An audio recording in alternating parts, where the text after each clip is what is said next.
नमस्कार बंधुरा आमी सुष्मिता चले एलाम तुम्हारे सामने आबार एक नतून भिडियो निये। और ये देखो आज के होच्छे सोमवार बोले आज के आमी उपवास करे सकाल बेला माने उपवासई करेछि ठाकुरेर सकाल बेला स्नान करे आगे शिव ठाकुरके पुजो दिए सब ठाकुरके पुजो दिए तारपर आमी चले एसेछिलाम रान्ना करते। এই দেখো তাই এখানে আমি ভাত বসিয়ে দিয়েছি, এখানে বটবটি আলু ভাজাও বসিয়ে দিয়েছি।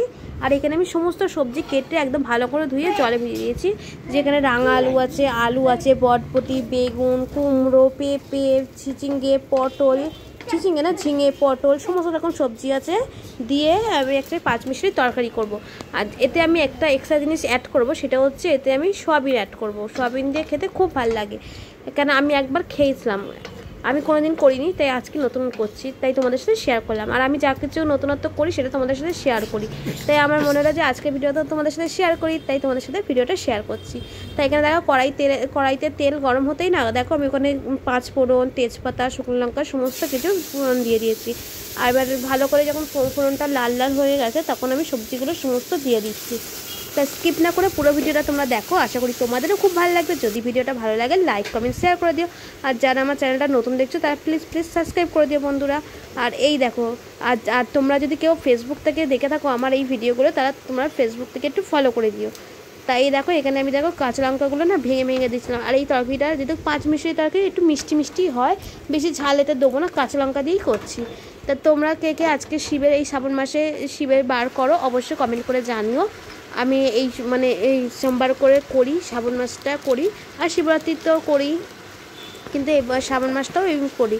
তা আমি কোনো ভাত টাত খাবো না, এগুলো হচ্ছে নিরামিষ করছি আমার বর আর ছেলের জন্য। ওদের জন্য ওরা তো আর না খেয়ে উপোস করে থাকবে না, তা ওদের জন্য নিরামিষ রান্নাই করছি। আর একটা দিন নিরামিষ খেলেও কিছু হবে না, তা ওই জন্য। আর ওরা এমনি নিরামিষ আমার ছেলে খায়, আর নিরামিষের মধ্যে আমার ছেলে যেহেতু পছন্দ করে তার জন্য আমি সোয়াবিন করবো ওর জন্য আলাদা করে। তাই আমি এখানে সোয়াবিন একটু বেশি করেই ভিজিয়ে নিয়েছিলাম, ওর জন্যই অল্প করে সোয়াবিন করব। আর এই দেখো এখানে পাঁচমিশালি যে তরকারিটা করেছি দেখো এখানে সিদ্ধ হয় চাপা দিয়ে সিদ্ধ হয়ে যাওয়ার পর সবজিগুলো, তারপর আমি এখানে সোয়াবিনগুলো দিয়ে দিয়েছি। আর এটা আমি যে দিয়েছিলাম হলুদ জিরে গুঁড়ো এইসবই দিয়েছিলাম, আর আদাটা দিয়েছিলাম, আদাটা তোমাদের সাথে শেয়ার করা হয়নি। তা দেখো ভালো করে আমি কষিয়ে নিলাম, সবজিটা কষিয়ে নেওয়ার পর দেখো একটু সবজিগুলো সিদ্ধ হয়ে গেছে কিন্তু একটু গোটা ছিল, মিশানোর জন্য আমি সামান্য একটু জল দিয়েছিলাম। আর আমি তরকারিতে যখনই জল দিই একটু গরম জল করেই দিতে, সামান্য একটু গরম জল দিয়েছিলাম, দিয়ে এবার আমি চাপা দিয়ে দেবো যাতে সবজিগুলো আরও একটু মিশে যায়। তা এরপর দেখো কত সুন্দর দেখেছো, ভালো করে সবজিটা পুরো মিশে গেছে আর কত সুন্দর হয়েছে দেখেছো ফাইনালি। তা দেখো তোমরাও কিন্তু একবার এরকম করে ট্রাই করো, আশা করি সত্যি তোমাদের খুব ভালো লাগবে। আর এইরকম তরকারি যদি রুটি দিয়ে খেতে সত্যি খুব ভালো লাগে। তাই দেখো আজকে রান্না করেছিলাম আমি টক ডাল, এই তরকারিটা তার মধ্যে এই পাঁচমিশালি তরকারি আর করেছিলাম সয়াবিন। আর এই দেখো এইখানে দেখো ছেলের সয়াবিনটাও আমি বসিয়ে দিয়েছি, এখানে তেজপাতা জিরে ফোড়ন দিয়ে কাঁচা লঙ্কা দিয়ে আলুটা ভেজে নিয়েছিলাম, আলু আর সয়াবিনটা ভেজে দেখো ভালো করে মশলা কষিয়ে সামান্য জল দিয়ে দিয়েছিলাম, সামান্য একটু গরম জল দিয়ে আমি ভালো করে কিন্তু একটু কষিয়ে নিয়েছি যাতে আদার গন্ধটা না বেরোয়।